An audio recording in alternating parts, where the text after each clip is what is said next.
Everyone admires the hero who fights for peace. But no one sees the man who destroys himself to protect it. What if the greatest act of love wasn't loud or celebrated, but silent and unseen? What if being a hero meant becoming the villain? This isn't a story of power. It's a story of control. A boy who saw too much, a man who felt too deeply, and a shinobi who gave everything, yet asked for nothing. As Marcus Aurelius once wrote, "Waste no more time arguing what a good man should be. Be one." This is the philosophy of Itachi Uchiha. This is Stoicism in blood. It began in blood, a battlefield covered in the bodies of strangers and allies, some barely older than him, 4 years old, and already he had seen war. While most children played, Itachi watched people die, and he didn't cry, he didn't scream, he just watched. That was the beginning of the burden, to see everything and understand too soon. War had turned men into monsters. The clan whispered rebellion. The village watched them with fear. And in the middle stood Itachi, silent, observing. Epictetus wrote, "Man is not disturbed by events, but by the view he takes of them." And while others saw enemies, Itachi saw the cost of conflict. In class, he excelled. In training, he surpassed. But he didn't chase praise. He chased peace, a child staring into the abyss, and choosing to stand between it and the people he loved. The Uchiha felt betrayed, segregated, watched. In secret, their elders began planning a coup, and the village leaders prepared for war. But instead of solutions, they all turned to one child, Itachi. He joined Anbu, not for glory, but for position. As a spy, as a barrier, a ghost in both worlds, tasked with an impossible question: which side deserves to survive? Marcus Aurelius said, "If you are distressed by anything external, the pain is not due to the thing itself, but to your estimate of it." The pain wasn't the choice. It was knowing that either one would destroy everything. So Itachi chose both, and neither. Each mission hardened him. Each truth shattered him.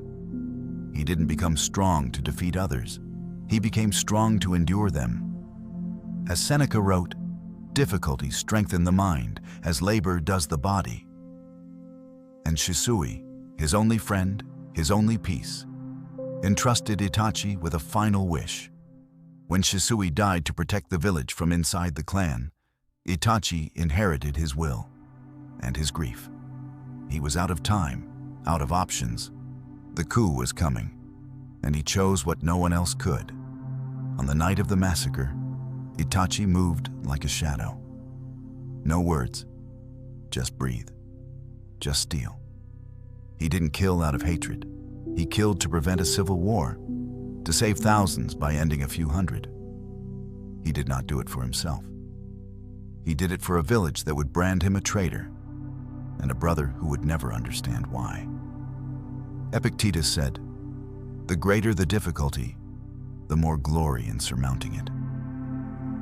But there would be no glory for Itachi, only silence, only blood. He left the village as a phantom, joining the Akatsuki, not to destroy, but to contain, to monitor greater threats from the inside. And while the rain fell, hiding the tears he would never allow himself to shed, he played the role of villain, so his brother could one day grow strong enough to kill him. To Sasuke, he said only this: "You are weak. You lack hatred." But in truth, every cruel word was protection. Every insult was armor. Every act of villainy was love. Before all this, he had once been a brother, a boy who smiled, a child who touched his brother's forehead and said, "Maybe next time." And in the end, he chose to die not at the hands of justice or strangers, but at the hand of the only person he ever loved. Seneca wrote, "He who fears death will never do anything worthy of a man who is alive." So Itachi embraced death, not as punishment, but as release. Their final battle wasn't about winning. It was about freedom, not for Itachi, but for Sasuke. Every movement, every attack, every dodge was measured, not to kill, but to guide, to awaken something in Sasuke that would finally break the curse. As Epictetus said, "Don't explain your philosophy, embody it." And so he did, to the end. And just before his death, he reached out, not with a blade, not with fury, but with a simple gesture, a tap on the forehead, the same as always, a final goodbye. "Forgive me, Sasuke," he said silently.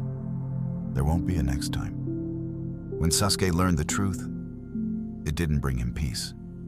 It brought devastation. The elders, the deception, the village, the massacre, all of it was a gift wrapped in agony.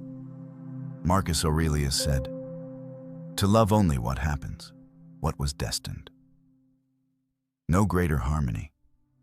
But to Sasuke, that harmony came too late. The leaf never celebrated Itachi. The elders barely spoke his name, because peace needs villains. And sometimes, the only way to preserve the system is to sacrifice the man who saved it. Itachi was never a villain. He was never a hero.